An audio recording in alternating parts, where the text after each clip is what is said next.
Hey everyone, welcome back to Portal of Wisdom. I'm back today with another story for you. So if you are new to the channel, like and subscribe and click that little post notification bell so you get alerted when I post new videos. And now on to today's topic. Today we're going to talk about a couple of lost gold stories near Prescott, Arizona in the late 1800s. And this story that we're going to talk about first, about this gentleman named John Saber. This story comes from Charles Tomlin via Arizona Mining History.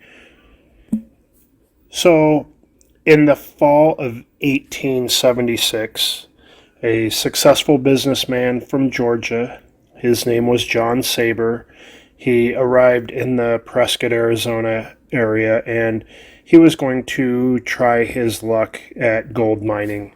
And apparently, being a successful businessman already, he had, a chunk of money, and he wanted to try this adventure. And John purchased numerous mining supplies, and he purchased some claims along Lynx Creek, but he ended up not really caring too much for how crowded Lynx Creek was, and he wanted to find a place that might produce better gold than Lynx Creek. So, with that being said, by the spring of 1877, by the following spring, he set off alone from Prescott into the dangerous Bradshaw Mountains. And the Bradshaw Mountains are south of Prescott, and they are pretty rough, and even today the Bradshaw Mountains really don't have much for population. There's only a couple of roads and of course some four-wheel drive trails and roads that do go through those mountains, but it's still difficult access into those mountains even today. So anyhow, like I mentioned, in the spring of 1877, he set off alone from Prescott. He headed south into the very dangerous Bradshaw Mountains with only his horse and a pack mule and some supplies and, some different mining equipment and things like that he needed, what he could carry on his horse and his pack mule. So within a month, he returned to town with 2 saddlebags full of beautiful quartz-laced gold.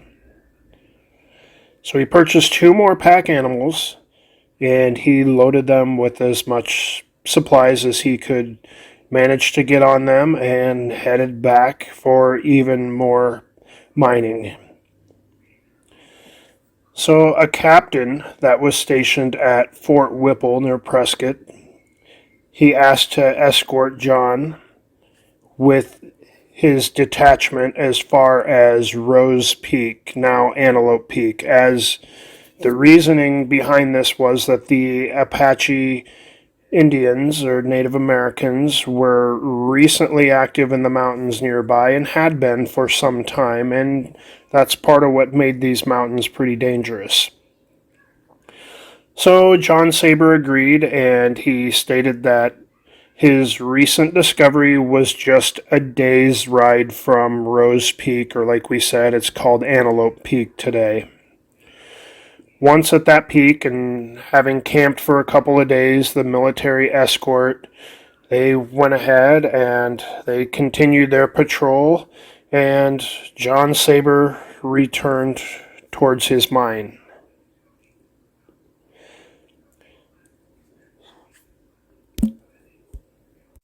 So this was the last time that anyone would see John Saber alive. So during the late summer, there was a Chinese laborer that was collecting firewood from one of the many mining camps, and he came upon a dead man sitting upright against a ponderosa pine tree. And his horse and pack animal were hobbled nearby and heavily dehydrated. And when others arrived, they noticed this man's camp, and they noticed there didn't really appear to be any foul play. or Native American attack or anything like that. So as they were going through the dead man's stuff, they found documents, they found a book, and they found a pocket watch identifying the man as John Saber. And then as they were looking over this dead man or the corpse a little bit closer, they saw his cause of death. And his cause of death was that he was bitten by a rattlesnake and probably had a slow and agonizing death. So in one of Saber's packs was 100 pounds of crushed rich gold ore, which was ready for smelting. So obviously he was making his way back into town to have his discovery properly assayed and probably cash it in and maybe file a claim for this particular area, but he never actually made it back into town. So at this point, no one really knows where John Saber's mine was. The only thing that we really know is it was a day's ride from Antelope Peak. And of course, like everything in those areas, there have been multiple different gold mines and stuff like that. So it's possible someone stumbled across this a little later and it ended up becoming a mine. It's possible it was a small outcropping. He just barely started a mine and no one has spotted it at this point yet. Like we mentioned, those mountains are pretty remote and there's only one or two roads that really go through there. But you do have Crown King, Arizona, which is a really awesome little mining town that I've spent quite a bit of time up there too, and it's nice. It's up in the mountains and no paved roads or stoplights or anything. It's still a small little village with a little store, a couple little restaurants, a couple places to stay, and a lot of ATVs and four-wheel drives on some of the back roads, and it's a nice place to go and relax and enjoy the the cooler weather in the summertime. But you still get a feel for when you're up there, when you're getting there. It's a lot of miles down a gravel road. It's really, there's one main road in and out of there, and like I mentioned, there are some back roads that are kind of jeep roads and stuff like that people go up and down exploring, but it's very easy to see how there could be a small little mine or an outcropping or something that still hasn't been spotted over 100 years later. So we may never know for sure if John Saber's location of his gold has been found or not. So we're going to go over another gold story for the Prescott, Arizona area. And this one is the lost gold of Kneeling Man. So the lost gold story of Kneeling Man, it took place in the latter years of the 1870s, also near Prescott, Arizona. There was a small party of miners, maybe approximately 5 miners, and they were sampling some of the creeks and canyons and mountains in the area, and they were obviously searching for deposits of gold or silver and looking to stake a claim on a mine or a location. And so they're out there, they're looking. And this expedition lasted a little longer than they planned, and their supplies were starting to run out. And this mining party, around this time, they did find a rich area, and they began to extract some gold-bearing rock and crush some of the large pieces to make it a little easier to transport.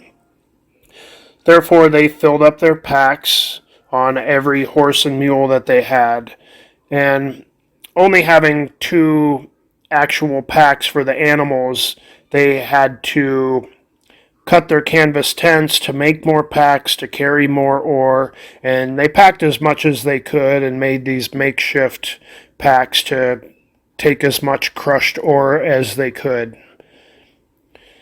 But like we mentioned, their supplies were running very low, and the rains had being late, they were making water scarce, and a member of the party who was once a cavalry soldier, he ran into camp saying that he had seen a party of Apache warriors slowly heading toward their area, and they might have an hour or so before they would arrive. So they hastily loaded up what supplies that they had left, and they covered up their crudely made shallow mine, and the miners began to make their escape and head toward Prescott and the safety of Fort Whipple. So the men had almost no water, but they gave their animals what they did have, since they were carrying heavy gold-bearing ore and, carrying all these heavy packs. They knew that they had enough money in the packs to live very well for a while, and once they staked their claim and registered it, that they assumed that they would be rich men. So they didn't care too much about the situation, figuring that once they got to town, they would be able to cash in their ore and make their claims and probably drink at the saloons and recover and relax a bit and buy more supplies. So the miners kept ahead of the Apache raiding party for several days, and they did this by hiding during the day and traveling only at night. But the men began to die of thirst one by one, and when just a couple of them were left, they decided to bury each animal's gold-filled packs. And they wanted to do this at a place they could remember. And then once they did this, they let the animals go in hopes that the Apache would follow the animals' tracks and give the men a better chance to escape on foot. When only one man was actually left, he buried the last pack of gold ore, which was the largest pack, under a large boulder that he said looked like a kneeling man, near a tree marked with a cross and a half circle.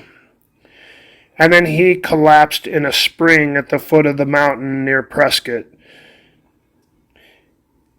And then someone from Prescott had come along to the spring and had spotted the man and tried to comfort him as best he could. And this last miner, he told the story of his horrible ordeal.